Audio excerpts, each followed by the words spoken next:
You've never had popcorn like this before. For this recipe, you'll need aluminum foil. Tear off 2 pieces of the same size. Spread 1 piece on the counter, scatter the popcorn kernels on it, and place a good amount of butter on top. Season with salt to your taste. Cover with the second piece of foil, pressing the edges to seal it into an envelope. Poke a hole in the center with a long toothpick.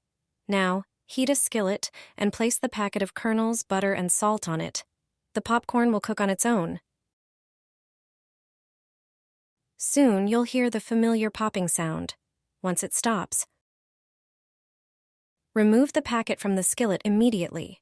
Wait a moment, then cut open the foil packet. You'll instantly smell the buttery popcorn. This skillet method for making popcorn is easy, and the flavor has never been better.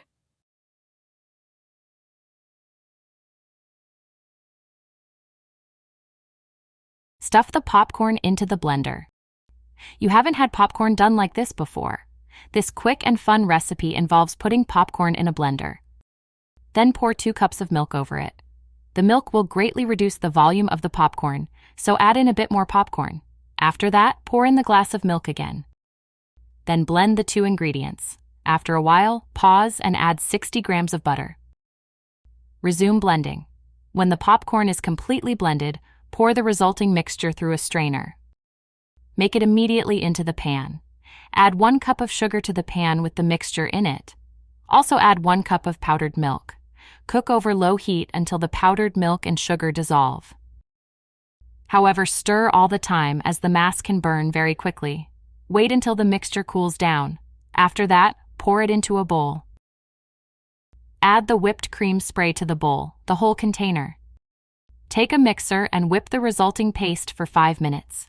When the whipping is done, pour it into a glass container. Put it in the freezer overnight. After this time, take it out of the refrigerator. Serve the delicious popcorn-flavored ice cream with waffles and your favorite fruit. Your family will go crazy over them. Combine milk with vinegar. There's no better way. The ingredient list is not long, and the preparation is also very simple, though it requires a bit of patience. Take a fairly large pot and pour 1.5 liters of milk into it. Heat the milk until foam appears, then pour in apple cider vinegar or lemon juice. I use apple cider vinegar exactly 3 tablespoons.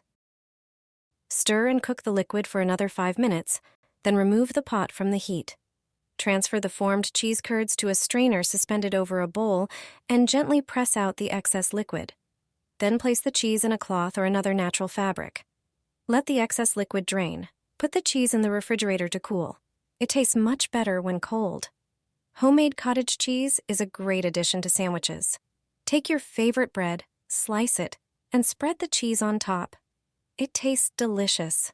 It's worth preparing for an important family breakfast or even for a meal during the regular week. I make pan-fried toast dumplings every weekend. No one can resist them. Start by preparing the base for the dumplings.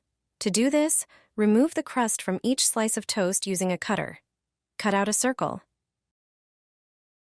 Then, roll out each of these pieces into a thin sheet. Next, spread some tomato sauce on the bread. After that, add some grated cheese. Once each circle is filled, fold it in half, just like you would with regular dumplings. Seal it with a fork for a better effect. Of course, the work doesn't end here, because the dumplings still need to be breaded. To do this, take a bowl and add 1 egg and some milk. Mix thoroughly.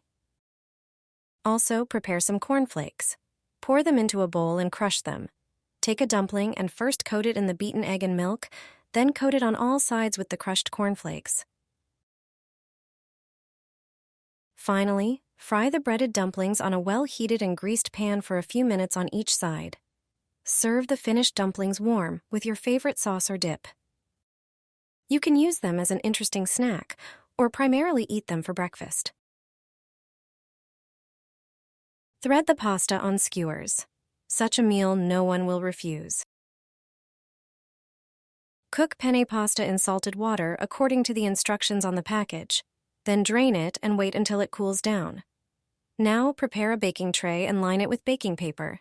Stuff the pasta on wooden skewers. Leave some free space at the ends. When the skewers are ready, place them on the paper-lined baking sheet. Then mix the ketchup in a small bowl with the mustard. Glaze the skewers with the mixture on the top. A silicone kitchen brush will be perfect for this purpose. Spread some grated cheese on top of greased pasta. Then arrange the sliced salami above. Top the pasta with sweet bell peppers as well. Now place the skewers in the oven, preheated to 180 degrees Celsius. After about 20 minutes, you can take them out. Making this recipe costs peanuts, and anyone who tries it will certainly never forget it. Put pasta in the blender. You haven't had something like this before. The first step is to soak the spaghetti noodles. At first, however, break it in half so that it is easier to put it in the blender and in the pot. Pour some cold water over the pasta and keep it like this for an hour to soften. After this time, place the pasta in the blender. Add 1 egg, 3 tablespoons of sugar, and half a cup of milk. Blend everything until smooth. The mixture should be runny enough to pour into the pan, but not too liquid either. Before frying, spray the pan with a little oil and spread them evenly. Pour the batter into the pan in single batches and fry for about 3 minutes on each side over medium heat until golden. The pancakes are now ready, and their texture makes them melt in your mouth.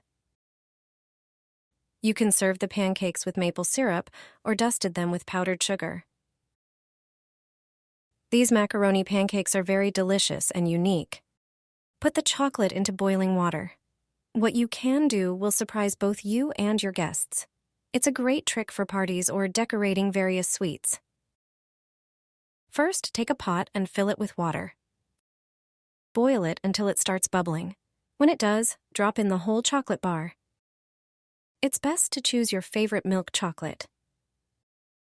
While the chocolate is melting, prepare a bowl. Fill the bowl with cold water and add ice cubes. Using tongs, take the melted chocolate out of the pot. Cut off one corner of the chocolate with scissors, creating a small hole.